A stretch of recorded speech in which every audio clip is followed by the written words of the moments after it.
Hello, I'm Severin Suzuki speaking for ECHO, the Environmental Children's Organization.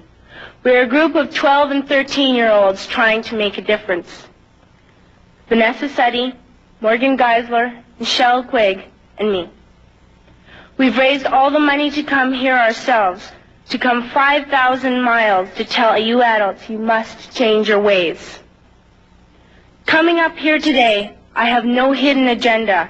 I am fighting for my future. Losing my future is not like losing an election or a few points on the stock market. I am here to speak for all generations to come. I am here to speak on behalf of the starving children around the world whose cries go unheard. I am here to speak for the countless animals dying across this planet because they have nowhere left to go. I am afraid to go out in the sun now because of the holes in our ozone. I am afraid to breathe the air because I don't know what chemicals are in it. I used to go fishing in Vancouver, my home, with my dad, until just a few years ago we found the fish full of cancers. And now we hear of animals and plants going extinct, every day vanishing forever.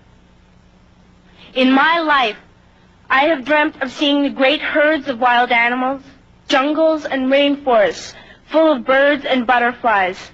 But now I wonder if they will even exist for my children to see. Did you have to worry of these things when you were my age? All this is happening before our eyes, and yet we act as if we have all the time we want and all the solutions. I'm only a child, and I don't have all the solutions. But I want you to realize, neither do you. You don't know how to fix the holes in our ozone layer. You don't know how to bring the salmon back up in a dead stream. You don't know how to bring back an animal now extinct. And you can't bring back the forest that once grew where there is now a desert. If you don't know how to fix it, please stop breaking it. Here, you may be delegates of your government, business people, organizers, reporters, or politicians, but really, your mothers and fathers, sisters and brothers, aunts and uncles, and all of you are someone's child. I'm only a child, yet I know we are all part of a family, 5 billion strong. In fact, 30 million species strong. And borders and governments will never change that. I'm only a child, yet I know we are all in this together and should act as one single world towards one single goal. In my anger, I am not blind, and in my fear, I am not afraid of telling the world how I feel. In my country, we make so much waste. We buy and throw away, buy and throw away, buy and throw away, and yet northern countries will not share with the needy. Even when we have more than enough, we are afraid to share. We are afraid to let go of some of our wealth. In Canada, we live the privileged life, with plenty of food, water, and shelter. We have watches, bicycles, computers, and television sets. The list could go on for 2 days. 2 days ago, here in Brazil, we were shocked when we spent time with some children living on the streets. This is what one child told us. I wish I was rich. And if I were, I would give all the street children food, clothes, medicines, shelter, and love and affection. If a child on the streets who has nothing is willing to share, why are we who have everything still so greedy? I can't stop thinking that these are children my own age, that it makes a tremendous difference where you are born. That I could be one of those children living in the favelas of Rio.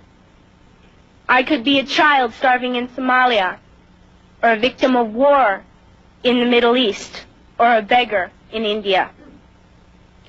I am only a child, yet I know if all the money spent on war was spent on finding environmental answers, ending poverty, and finding treaties, what a wonderful place this earth would be. At school, even in kindergarten, you teach us how to behave in the world. You teach us to not to fight with others, to work things out, to respect others, to clean up our mess, not to hurt other creatures, to share, not be greedy. Then why do you go out and do the things you tell us not to do? Do not forget why you are attending these conferences, who you're doing this for. We are your own children. You are deciding what kind of a world we are growing up in. Parents should be able to comfort their children by saying, everything's going to be all right. It's not the end of the world, and we're doing the best we can. But I don't think you can say that to us anymore. Are we even on your list of priorities? My dad always says, you are what you do, not what you say. Well, what you do makes me cry at night. You grown-ups say you love us, but I challenge you, please, make your actions reflect your words. Thank you.